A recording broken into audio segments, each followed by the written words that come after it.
अमेरिकी राष्ट्रपति चुनाव से ठीक पहले दूसरी प्रेसिडेंशियल डिबेट हुई। अमेरिका में 5 नवंबर को होने वाले चुनाव के लिए पूर्व राष्ट्रपति डोनाल्ड ट्रंप और मौजूदा उपराष्ट्रपति कमला हैरिस के बीच ये डिबेट काफी अहम मानी जा रही है। कमला हैरिस और डोनाल्ड ट्रंप के बीच ये बहस फिलाडेल्फिया स्थित नेशनल कॉन्स्टिट्यूशनल सेंटर में हुई। इस डिबेट को एबीसी न्यूज मीडिया ने होस्ट किया।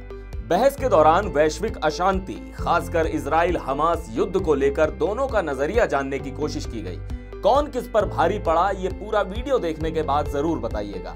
प्रेसिडेंशियल डिबेट के दौरान कमला हैरिस से पूछा गया कि आपने कहा था कि इजराइल को आत्मरक्षा का हक है, लेकिन यह भी कहा कि निर्दोष नागरिकों की सुरक्षा होनी चाहिए। अब जब 40,000 फिलिस्तीनी मारे जा चुके हैं, लगभग 100 बंधक अब भी फंसे हैं और कोई समझौता नहीं हो रहा है, तो आप इस स्थिति को कैसे सुलझाएंगी? देखिए, सबसे पहले हमें समझना होगा कि ये स्थिति कैसे बनी। 7 अक्टूबर को हमास, जो एक आतंकी संगठन है, 1200 इजरायली नागरिकों का नरसंहार किया, जिनमें से कई लोग सिर्फ एक संगीत समारोह में भाग ले रहे थे। महिलाओं के साथ बेहद बर्बरता की गई। मैंने तब भी कहा था और आज भी कहती हूँ, इजराइल को आत्मरक्षा का पूरा अधिकार है। अगर हमारे देश पर ऐसा हमला होता तो हम भी यही करते। लेकिन ये भी सच है कि बहुत से निर्दोष फिलिस्तीनी नागरिक मारे गए हैं, बच्चे, माताएं, और ये अस्वीकार्य है। हमें ये युद्ध तुरंत समाप्त करना होगा। एक युद्ध विराम और समझौता करना जरूरी है और बंदूकों को छुड़ाने पर काम जारी रहेगा। इसके साथ ही हमें 2 नेशन सोल्यूशन की दिशा में बढ़ना होगा। एक ऐसा समाधान जिसमें इजरायली लोगों की सुरक्षा हो और फिलिस्तीनी लोगों को भी आत्मनिर्णय और गरिमा का अधिकार मिले। लेकिन हाँ, मैं आपको ये वादा करती हूँ कि इजराइल को आत्मरक्षा का अधिकार हमेशा मिलेगा, खासतौर ईरान और उसके प्रॉक्सियों के खिलाफ। गाजा का पुनर्निर्माण होना चाहिए और फिलिस्तीनी लोगों को शांति और सम्मान से जीने का मौका भी मिलना चाहिए। इस पर डोनाल्ड ट्रंप ने पलटवार करते हुए कहा, देखिए, अगर मैं राष्ट्रपति होता तो ये युद्ध कभी शुरू ही नहीं होता। 4 साल तक मेरे रहते रूस ने यूक्रेन पर हमला नहीं किया, लाखों लोग मारे नहीं गए। मैं पुतिन को बहुत अच्छी तरह जानता हूं, वो कभी ऐसा नहीं करते।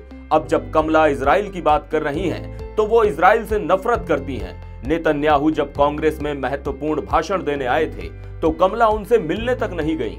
वो अपनी सोरोरिटी पार्टी में व्यस्त थी। अगर ये राष्ट्रपति बन गई तो मुझे लगता है कि 2 साल में इजराइल खत्म हो जाएगा। और बात सिर्फ इजराइल की नहीं है, कमला के रहते पूरी दुनिया जल जाएगी। अरब, इजराइल, सब।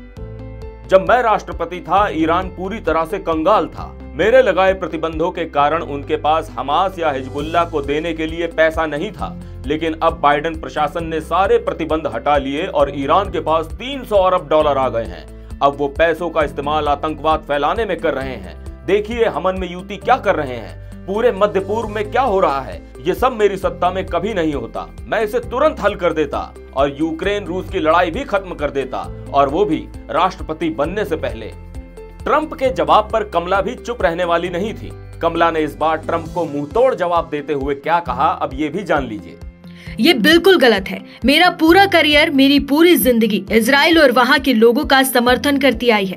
ट्रंप जानते हैं कि वो गलत है और वो सिर्फ लोगों का ध्यान भटकाने की कोशिश कर रहे हैं। सच्चाई ये है कि डोनाल्ड ट्रंप राष्ट्रीय सुरक्षा और विदेश नीति में हमेशा कमजोर और गलत साबित हुए हैं। पूरी दुनिया जानती है कि ट्रंप तानाशाहों के समर्थक है और खुद तानाशाह बनना चाहते हैं। ये वही इंसान है जिन्होंने पुतिन को यूक्रेन पर हमला करने की खुली छूट दी थी। ये वही इंसान है जिन्होंने रूस के यूक्रेन पर हमले को ब्रिलियंट यानी प्रतिभाशाली कहा था। ये वही इंसान है जो किम जोंग यून से लव लेटर्स का आदान प्रदान करते थे। पूरी दुनिया के तानाशाह चाहते हैं कि ये दोबारा राष्ट्रपति बने, ताकि वो इन्हें चापलूसी से आसानी से बहकाकर अपने काम निकलवा सके। और यही कारण है कि इतने सारे सैन्य नेता जो ट्रंप के साथ काम कर चुके हैं, मुझसे कहते हैं कि ट्रंप राष्ट्रीय सुरक्षा के लिए खतरा है। बहस के दौरान कमला हैरिस ने जहां इजराइल की सुरक्षा और फिलिस्तीन की गरिमा को लेकर एक संतुलित दृष्टिकोण प्रस्तुत किया, वहीं ट्रंप ने अपनी कड़ी विदेश नीति का हवाला देते हुए कहा कि उनके नेतृत्व में ये स्थिति कभी पैदा ही नहीं होती। आगे आने वाले समय में कौन सही है, ये तो वक्त ही बताएगा। लेकिन इस बहस ने साफ तौर पर दोनों नेताओं के नजरिए को उजागर किया है।